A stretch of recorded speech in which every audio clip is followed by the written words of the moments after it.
What's up, guys? All right, so today I want to answer a question that I recently got, and it was basically the story is this. So this guy was on 12 milligrams of Suboxone a day, and he has been able to taper down to 3 milligrams per day, but now he's kind of hit a wall. He just feels like stuck, like the fatigue's kicking in, and there's some other problems, but he's very motivated to keep tapering. And so what do you do when you kind of hit that wall, that problem? And the answer is complicated, right? Because everybody's different, and there could be different reasons you're getting stuck at some dose, all right? And I always want to tell you, talk to your doctor. Do not watch my videos about tapering and think, well, this is the method that I need to do, or whatever. Or listen to somebody who did it this way, and they're like, oh, well, this guy knows what he's, Just talk to your doctor, because they know your history best. They've got a good idea of the other medical problems you have, the other medications you're on, and what might work best for you. So in this scenario, the kind of things I like to look at is how fast did you taper, and then make some decisions off of that, as well as, how do your labs look? Is everything optimized? Are your hormone levels good? Make sure you don't have any other underlying medical problems like anemia or liver issues. Make sure there's not any underlying mental health problems that we need to address, like depression or bipolar or anxiety. And I want to give people methods that they can, so how they can adapt their lives when chaos comes in, because we all get hit by things we're not expecting. But we got to have ways that we can deal and cope with these things in a productive manner that doesn't lead us to relapse. The other thing I want to do is always keep the big picture in mind, because the goal is not, who can taper off Suboxone the fastest wins. No. The goal is always living a happy, healthy, productive life full of purpose and meaning, taking care of your loved ones, taking care of your business, your job, whatever it is, taking care of yourself, your health, your mental health, your physical health, your spiritual health. That is the goal. And if Suboxone can help you get there, good. If it's hindering you, then let's work on getting past it. If you're in a place now that you don't need the assistance, then yes, let's figure out how to taper off the medication, right? But the taper that I tend to recommend is a very slow one, very slow. And that can be frustrating if you're extremely motivated.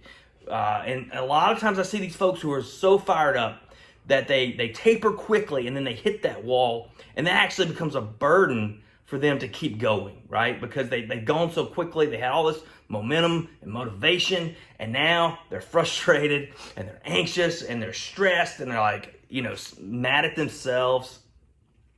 But if you keep that big picture in mind, I think you can overcome that, okay? And so I like the long, slow taper. All right. Now, some folks don't like that, and I get it. And if you're going to doctor's visits and they're expensive, and you're paying for medication and it's expensive, you want to go quicker. Okay, I get that. So for some people, though, I do allow them to taper quickly. Now, that's still going to be, that varies. That doesn't mean, from 24 milligrams a day to 0 in 3 days. That doesn't mean that.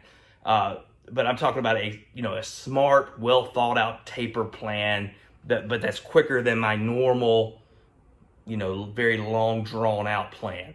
We'll taper quickly, but when they start to have side effects from the taper, which might not be actual withdrawal, but it might be, some kind of problem with like serotonin levels or dopamine levels, or it's just this energy crash, or, problems sleeping or restless legs or whatever.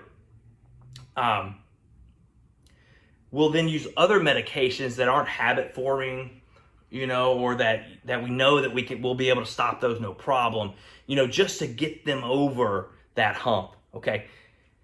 Now, that still might be a 3-month process or whatever, but we can utilize that in a smart and effective way to get them through that barrier. So to answer the question, going from 12 to 3 and you're stuck, it depends, because we might have to actually boost the medicine up a little bit, or we might just hold out there for a lot longer than you intended and let your body kind of catch up, give your brain some time to heal and recover. Or we might keep going and then utilize other treatment modalities, to allow you to be successful. And that is just different with different people. It just varies all the time. But it is possible. And that's something that, I like to always tell my new patients. Look, I had a guy today, and he was in another treatment program. He had some financial issues, and he just tried to taper himself. He got out of that program, but the taper didn't succeed, and he relapsed. And but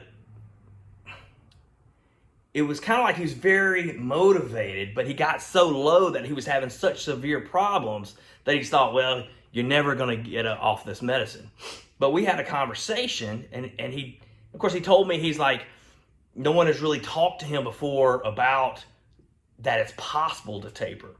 Not the other doctor's fault, because I think they were just trying to get him clean and get him stable and everything. And I don't think he really approached it with them either. But it is possible, but it's got to be planned and thought out, and and kind of curated to what you need and to your medical problems and your life and just everything that happens. So just remember, guys,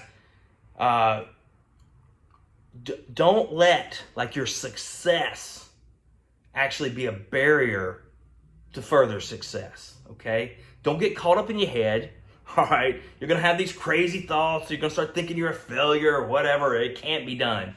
That's crazy. It can be. And I'm sorry that it's so difficult for you. And I'm sorry that this system that we have right now is not the best in the world. Okay? It's not optimal for coming off this medication by any means. It's difficult. But it can be done, and it is better than the alternative. Okay? Because, man, all right? Because heroin is killing people, all right? So, the medication is tough to stop, yes, but it's saving people's lives. Let's utilize it for what it's for, and let's find ways through the barriers and the burdens and keep working on our recovery no matter what. Peace.